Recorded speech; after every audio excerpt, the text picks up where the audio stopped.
আসসালামু আলাইকুম everyone, welcome back to my another blog from simple life style. কেমন আছেন সবাই? আমি রবিবার মর্নিং থেকে ব্লগটা শুরু করছি। আমি গতকালকে কোনো ভিডিও আপলোড দিতে পারিনি, শর্টসগুলো আপলোড দিয়েছে আজকে সকালে। এটা ছিল রবিবারের ভিডিও, বাট সোমবারের ভিডিওটা আজকে আপলোড দিতে হবে।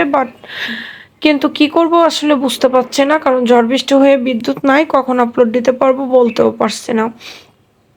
যাই হোক, সকালে এখানে ডাল ছিল, ডাল আলু দিয়ে একটা বোনা ছিল, আর হচ্ছে পরোটা ছিল। এটা হচ্ছে আমার বাবা অনেক বেশি পছন্দ করে খেতে, এই জন্য আমি এখানে করে নিয়েছিলাম। চা করেছিলাম, আদা চা। আজকে গলাটা ভয়েসটা একটু খারাপ মনে হইতেছে। যাই হোক, তারপর আমি কিন্তু বাজারে গিয়েছিলাম, বাট বাজার ভিডিওটা করতে ভুলে গিয়েছি। আমি ভাবছিলাম যে ওটা তো আমি ভিডিও করছি, পরবর্তীতে দেখে যে না, ভিডিও কলে কাউকে দেখিয়েছিলাম বাজারগুলো, কিন্তু ওটা আমি করতে ভুলে গিয়েছিলাম। যাই হোক, তারপরে এখানে আমার বাবার জন্য আমি লেবুর শরবত বানিয়ে নেব। লেবুর শরবতটা বানিয়ে আমি আমার বাবার জন্য রেডি করে ফ্রিজে রেখে তারপরে আমি রান্না করার জন্য চলে আসব। আসলে ব্যস্ততা অনেক বেশি বর্তমানে বেড়ে গিয়েছে, এখন সব কিছু মিলায়ে কিছু করার নাই, ব্যস্ত তো থাকতেই হবে। যেহেতু একা মানুষ, সব কিছু একা হাতে সামলাতে হবে।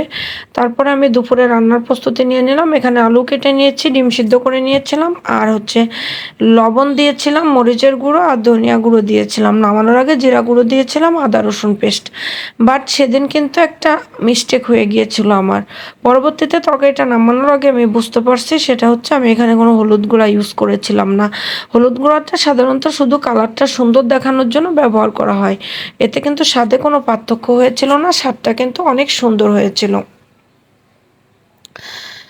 যাই হোক, এখানে রান্নার প্রস্তুতিটা নিয়ে নেওয়ার পর তারপরে আমি রান্না করতে চলে আসলাম। এর ভিতরে বিদ্যুৎ চলে গিয়েছিল, এর জন্য আমি গ্যাসে চলে আসছি রান্না করতে।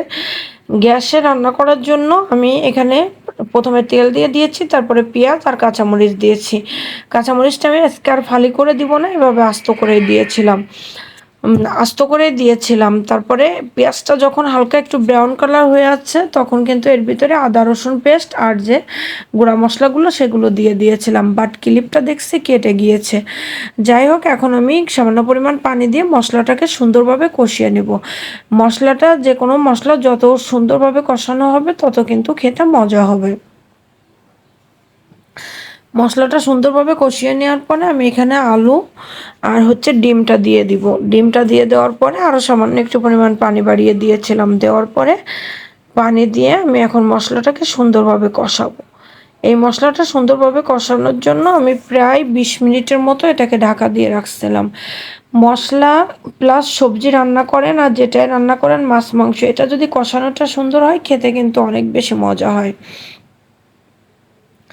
যাই হোক, তারপর এই যে দেখেন, আমি যে পানিটা দিয়েছিলাম পানিটা প্রায় টেনে আসছে এবং মশলাটা বোনা বোনা হয়ে গিয়েছে। এই পর্যায়ে আমিও কিন্তু তখনও বুঝি নাই যে আমার হলুদের গুঁড়াটা দেওয়া হয়নি। যেহেতু একটু ডিমের তরকারিটা ঝাল ঝাল হয়, একটু কালারফুল করতে হয়, এর জন্য আমি কিন্তু বুঝতে পারি নাই। পরবর্তীতে আমি এটা বুঝতে পারছিলাম।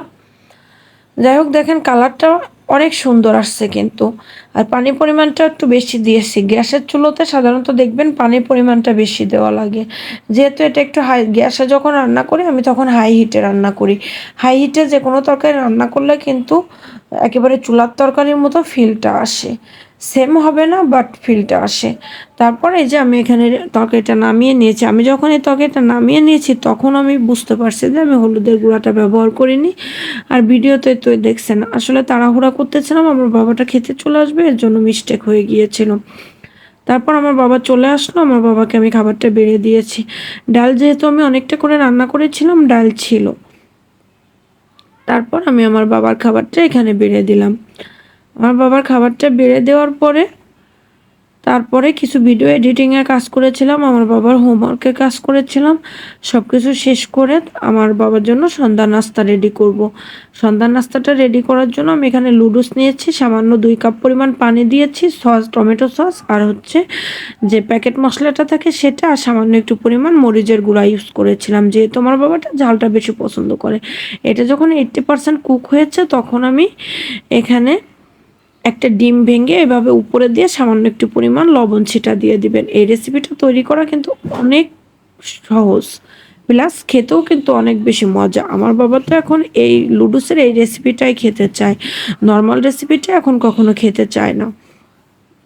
তারপরেও মাঝে মধ্যে লুডুসটা ভাজি করে দিব। যেহেতু ওর বাবা ভাজি লুডুসটা পছন্দ করে তার জন্য তো ভাজি করতে হবে। তারপর আমি এখানে চা করে নিয়েছি।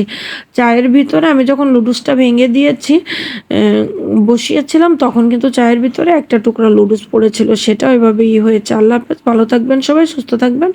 আমাদের জন্য দোয়া করবেন।